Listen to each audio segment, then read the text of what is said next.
ನಮಸ್ಕಾರ ಸ್ನೇಹಿತರೆ, ಧೃತಿ ಡಿವೋಷನಲ್ ಚಾನಲ್ಗೆ ನಿಮ್ಮೆಲ್ಲರಿಗೂ ಆತ್ಮೀಯ ಸ್ವಾಗತ. 2026 ಆಗಸ್ಟ್ 12ರಂದು ಸಂಭವಿಸಲಿರುವ ಎರಡನೇ ಸೂರ್ಯಗ್ರಹಣದ ಬಗ್ಗೆ ಸಂಪೂರ್ಣ ಮಾಹಿತಿಯನ್ನು ಈ ವಿಡಿಯೋದಲ್ಲಿ ತಿಳಿದುಕೊಳ್ಳೋಣ. ಈ ಗ್ರಹಣ ಭಾರತದಲ್ಲಿ ಕಾಣಿಸುತ್ತದೆಯೇ? ಯಾವ ದೇಶಗಳಲ್ಲಿ ಗೋಚರಿಸುತ್ತದೆ? ಗ್ರಹಣದ ಸಮಯ ಮತ್ತು ಸೂತಕದ ಬಗ್ಗೆ ಏನು ಹೇಳಲಾಗಿದೆ? ಹಾಗೆಯೇ ಗರ್ಭಿಣಿಯರು ಯಾವ ವಿಷಯಗಳನ್ನು ಗಮನದಲ್ಲಿಟ್ಟುಕೊಳ್ಳಬೇಕು ಎಂಬುದನ್ನು ಸರಳವಾಗಿ ತಿಳಿದುಕೊಳ್ಳೋಣ. ಮೊದಲಿಗೆ ಸೂರ್ಯಗ್ರಹಣ ಹೇಗೆ ಸಂಭವಿಸುತ್ತದೆ ಎಂಬುದನ್ನು ನೋಡೋಣ. ಚಂದ್ರನು ಸೂರ್ಯ ಮತ್ತು ಭೂಮಿಯ ಮಧ್ಯದಲ್ಲಿ ಬಂದು ಸೂರ್ಯನ ಬೆಳಕು ಭೂಮಿಯ ಕೆಲವು ಭಾಗಗಳಿಗೆ ತಲುಪುವುದನ್ನು ತಾತ್ಕಾಲಿಕವಾಗಿ ತಡೆಯುವಾಗ ಸೂರ್ಯಗ್ರಹಣ ಸಂಭವಿಸುತ್ತದೆ. ಸಾಮಾನ್ಯವಾಗಿ ಸೂರ್ಯಗ್ರಹಣ ಅಮಾವಾಸ್ಯೆಯ ಸಮಯದಲ್ಲಿಯೇ ಸಂಭವಿಸುತ್ತದೆ. ಆದರೆ ಪ್ರತಿಯೊಂದು ಅಮಾವಾಸ್ಯೆಯ ದಿನವೂ ಗ್ರಹಣ ಸಂಭವಿಸುವುದಿಲ್ಲ. ಸೂರ್ಯ, ಚಂದ್ರ ಮತ್ತು ಭೂಮಿ ನಿರ್ದಿಷ್ಟ ರೀತಿಯಲ್ಲಿ ಒಂದೇ ಸರಣಿಯಲ್ಲಿ ಬಂದಾಗ ಮಾತ್ರ ಸೂರ್ಯಗ್ರಹಣ ಉಂಟಾಗುತ್ತದೆ. 2026ನೇ ವರ್ಷದಲ್ಲಿ 2 ಸೂರ್ಯಗ್ರಹಣಗಳು ಸಂಭವಿಸುತ್ತವೆ. ಮೊದಲ ಸೂರ್ಯಗ್ರಹಣ ಫೆಬ್ರವರಿ 17ರಂದು ಸಂಭವಿಸಿತ್ತು. ಇದೀಗ ವರ್ಷದ ಎರಡನೇ ಸೂರ್ಯಗ್ರಹಣ ಆಗಸ್ಟ್ 12ರಂದು ಸಂಭವಿಸಲಿದೆ. ಇಲ್ಲಿ ಒಂದು ಬಹಳ ಮುಖ್ಯವಾದ ವಿಷಯವನ್ನು ಸರಿಯಾಗಿ ತಿಳಿದುಕೊಳ್ಳಬೇಕು. ಆಗಸ್ಟ್ 12, 2026ರಂದು ಸಂಭವಿಸುವ ಗ್ರಹಣ ಸಂಪೂರ್ಣ ಸೂರ್ಯಗ್ರಹಣ. ಈ ಸಮಯದಲ್ಲಿ ಚಂದ್ರನು ಸೂರ್ಯನನ್ನು ಸಂಪೂರ್ಣವಾಗಿ ಮುಚ್ಚುವ ಪ್ರದೇಶದಲ್ಲಿ ಸೂರ್ಯನ ಪ್ರಕಾಶಮಾನವಾದ ಭಾಗ ಸಂಪೂರ್ಣವಾಗಿ ಮರೆಯಾಗುತ್ತದೆ.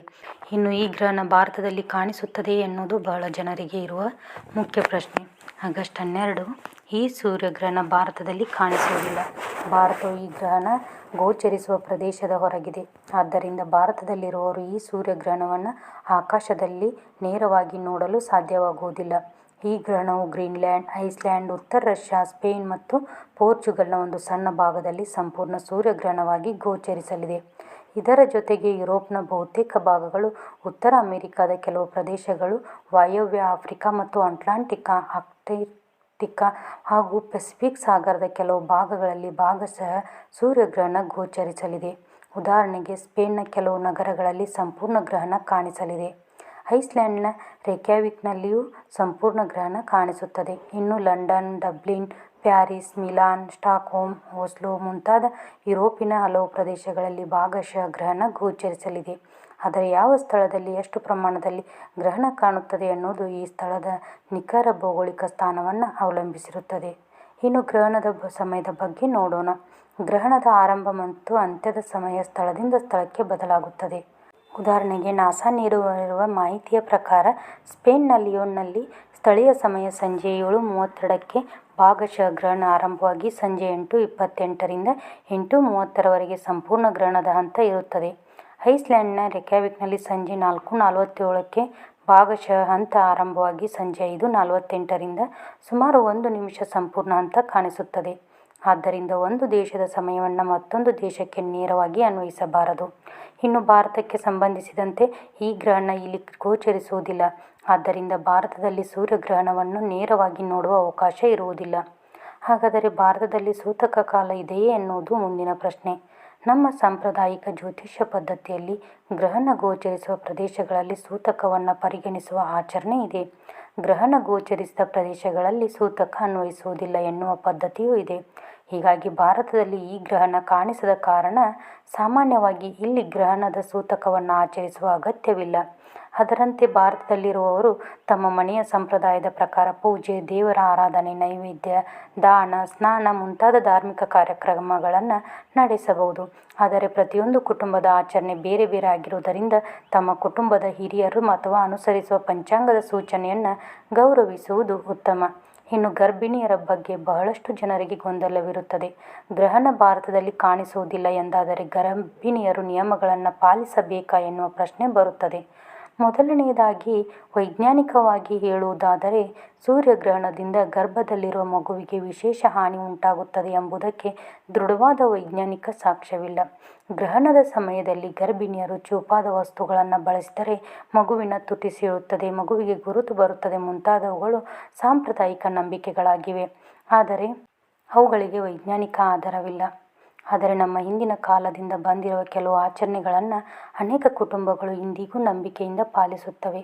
ಗ್ರಹಣದ ಸಮಯದಲ್ಲಿ ಹೊರಗೆ ಹೋಗಬಾರದು, ಚೂಪಾದ ವಸ್ತುಗಳನ್ನು ಬಳಸಬಾರದು, ತರಕಾರಿ ಅಥವಾ ಹಣ್ಣುಗಳನ್ನು ಕತ್ತರಿಸಬಾರದು, ದೇವರ ನಾಮಸ್ಮರಣೆ ಮಾಡಬೇಕು ಎನ್ನುವಂಥ ಆಚರಣೆಗಳು ಇದರಲ್ಲಿ ಸೇರಿವೆ. ಭಾರತದಲ್ಲಿ ಈ ಗ್ರಹಣ ಕಾಣಿಸುವುದಿಲ್ಲವಾದ್ದರಿಂದ ಗರ್ಭಿಣಿಯರು ಭಯಪಡುವ ಅಗತ್ಯವಿಲ್ಲ. ತಮ್ಮ ಸಾಮಾನ್ಯ ದಿನಚರಿಯನ್ನು ಮುಂದುವರಿಸಬಹುದು. ವಿಶೇಷವಾಗಿ ನೀರು ಕುಡಿಯದೇ ಇರುವುದು ಅಥವಾ ಅನಗತ್ಯವಾಗಿ ಉಪವಾಸ ಮಾಡುವುದು ಆರೋಗ್ಯಕ್ಕೆ ತೊಂದರೆ ಉಂಟು ಮಾಡಬಹುದು. ಆದ್ದರಿಂದ ಆರೋಗ್ಯಕ್ಕೆ ಸಂಬಂಧಿಸಿದ ವಿಷಯದಲ್ಲಿ ವೈದ್ಯರ ಸಲಹೆಗೆ ಯಾವಾಗಲೂ ಆದ್ಯತೆ ನೀಡಬೇಕು. ಒಂದು ವೇಳೆ ನಮ್ಮ ಭಾರತೀಯರು ಗ್ರಹಣ ಗೋಚರಿಸುವ ದೇಶಗಳಲ್ಲಿ ವಾಸಿಸುತ್ತಿದ್ದರೆ ಅಲ್ಲಿ ಎರಡು ವಿಷಯಗಳನ್ನು ಗಮನದಲ್ಲಿಟ್ಟುಕೊಳ್ಳಬೇಕು. ಒಂದು ಧಾರ್ಮಿಕ ಆಚರಣೆ, ಇನ್ನೊಂದು ವೈಜ್ಞಾನಿಕ ಸುರಕ್ಷತೆ. ಧಾರ್ಮಿಕವಾಗಿ ತಮ್ಮ ಕುಟುಂಬದ ಸಂಪ್ರದಾಯದಂತೆ ದೇವರ ನಾಮಸ್ಮರಣೆ ಅಥವಾ ಮಂತ್ರ ಜಪ ಮಾಡಬಹುದು. ಓಂ ನಮಃ ಶಿವಾಯ, ಓಂ ನಮೋ ನಾರಾಯಣಾಯ, ಗಾಯತ್ರಿ ಮಂತ್ರ, ತಮ್ಮ ಇಷ್ಟ ದೇವರ ನಾಮಸ್ಮರಣೆಯನ್ನು ಭಕ್ತಿಯಿಂದ ಮಾಡಬಹುದು. ಆದರೆ ವೈಜ್ಞಾನಿಕವಾಗಿ ಸೂರ್ಯಗ್ರಹಣವನ್ನು ನೋಡುವಾಗ ಬಹಳ ಎಚ್ಚರಿಕೆ ಅಗತ್ಯ. ಭಾಗಶಃ ಗ್ರಹಣದ ಸಮಯದಲ್ಲಿ ಬರಿಗಣ್ಣಿನಿಂದ ಸೂರ್ಯನನ್ನು ನೇರವಾಗಿ ನೋಡಬಾರದು. ಸಾಮಾನ್ಯ ಸನ್ಗ್ಲಾಸ್ಗಳು ಸುರಕ್ಷಿತವಲ್ಲ. ಪ್ರಮಾಣಿತ ಸೋಲಾರ್ ವಿವಿಂಗ್ ಗ್ಲಾಸಸ್ ಅಥವಾ ಸೂಕ್ತ ಸೋಲಾರ್ ಫಿಲ್ಟರ್ ಬಳಸಬೇಕು ಎಂದು ನಾಸಾ ಸೂಚಿಸಿದೆ. ಕ್ಯಾಮೆರಾ, ಬ್ಯಾನಕ್ಯುಲರ್ ಅಥವಾ ಟೆಲಿಸ್ಕೋಪ್ ಮೂಲಕವೂ ಸರಿಯಾದ ಸೋಲಾರ್ ಫಿಲ್ಟರ್ ಇಲ್ಲದೆ ಸೂರ್ಯನನ್ನು ನೋಡಬಾರದು. ಸಂಪೂರ್ಣ ಗ್ರಹಣದ ಅತ್ಯಂತ ಚಿಕ್ಕ ಹಂತದಲ್ಲಿ ಮಾತ್ರ ಸೂರ್ಯನ ಪ್ರಕಾಶಮಾನ ಭಾಗ ಸಂಪೂರ್ಣವಾಗಿ ಮುಚ್ಚಿರುತ್ತದೆ. ಆದರೆ ಅದಕ್ಕೂ ಮೊದಲು ಮತ್ತು ನಂತರದ ಭಾಗಶಃ ಹಂತಗಳಲ್ಲಿ ಕಣ್ಣಿನ ರಕ್ಷಣೆಯನ್ನು ಕಡ್ಡಾಯವಾಗಿ ಬಳಸಬೇಕು. ಇನ್ನು ಗ್ರಹಣದ ಸಮಯದಲ್ಲಿ ಚೂಪಾದ ವಸ್ತುಗಳನ್ನು ಬಳಸಬಾರದು. ಕೂದಲಿನ ಪಿನ್, ಸೂಜಿ, ಕತ್ತರಿ ಅಥವಾ ಚಾಕು ಬಳಸಬಾರದು ಎನ್ನುವ ಆಚರಣೆಗಳು ನಮ್ಮ ಧಾರ್ಮಿಕ ನಂಬಿಕೆಗಳಲ್ಲಿ ಕಂಡುಬರುತ್ತದೆ. ಇವುಗಳನ್ನು ವೈಜ್ಞಾನಿಕವಾಗಿ ಸಾಬೀತಾದ ನಿಯಮಗಳೆಂದು ಹೇಳದೆ ಸಾಂಪ್ರದಾಯಿಕ ಆಚರಣೆಗಳಾಗಿ ಮಾತ್ರ ನೋಡಬೇಕು. ಹಾಗೆಯೇ ಗ್ರಹಣದ ಸಮಯದಲ್ಲಿ ದೇವರ ನಾಮಸ್ಮರಣೆ ಮಾಡುವುದು, ಮಂತ್ರ ಜಪ ಮಾಡುವುದು, ಧ್ಯಾನ ಮಾಡುವುದು ನಮ್ಮ ಸಂಪ್ರದಾಯದಲ್ಲಿ ಪುಣ್ಯಕರವೆಂದು ನಂಬಲಾಗಿದೆ. ಭಕ್ತಿಯಿಂದ ತಮ್ಮ ಇಷ್ಟ ದೇವರನ್ನು ಸ್ಮರಿಸಬೇಕು. ಒಟ್ಟಿನಲ್ಲಿ ಸ್ನೇಹಿತರೆ, 2026 ಆಗಸ್ಟ್ 12ರಂದು ಸಂಭವಿಸುವ ಈ ಸೂರ್ಯಗ್ರಹಣವು ಖಗೋಳ ವಿಜ್ಞಾನದ ದೃಷ್ಟಿಯಿಂದ ಬಹಳ ವಿಶೇಷವಾದ ಸಂಪೂರ್ಣ ಸೂರ್ಯಗ್ರಹಣವಾಗಿದೆ.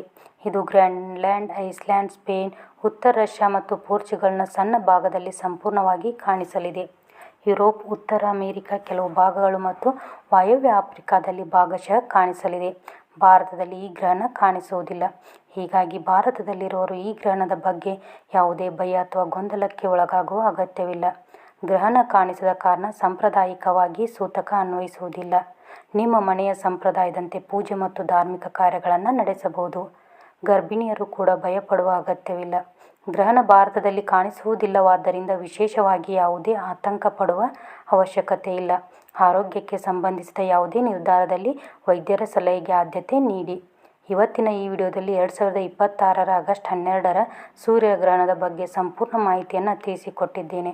ಈ ಮಾಹಿತಿ ನಿಮಗೆ ಉಪಯುಕ್ತವಾಗಿದ್ದರೆ ಧೃತಿ ಡಿವೋಷನಲ್ ಚಾನಲನ್ನು ಸಬ್ಸ್ಕ್ರೈಬ್ ಮಾಡಿ, ಪಕ್ಕದಲ್ಲಿರುವ ಬೆಲ್ ಐಕಾನ್ನ ಒತ್ತಿ ಆಲ್ ನೋಟಿಫಿಕೇಷನ್ಸ್ ಅಂತ ಆಯ್ಕೆ ಮಾಡಿಕೊಳ್ಳಿ.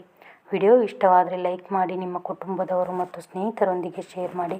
ನಿಮಗೂ ಇನ್ನೂ ಯಾವುದಾದರೂ ಪ್ರಶ್ನೆ ಅಥವಾ ಅನುಮಾನವಿದ್ದರೆ ಕಮೆಂಟ್ ಬಾಕ್ಸ್ನಲ್ಲಿ ತಿಳಿಸಿ. ಮತ್ತೊಂದು ಉಪಯುಕ್ತವಾದ ವಿಡಿಯೋದಲ್ಲಿ ನಿಮ್ಮನ್ನು ಭೇಟಿಯಾಗ್ತೀನಿ. ಸರ್ವೇ ಜನ ಸುಖಿನೋ ಭವಂತು.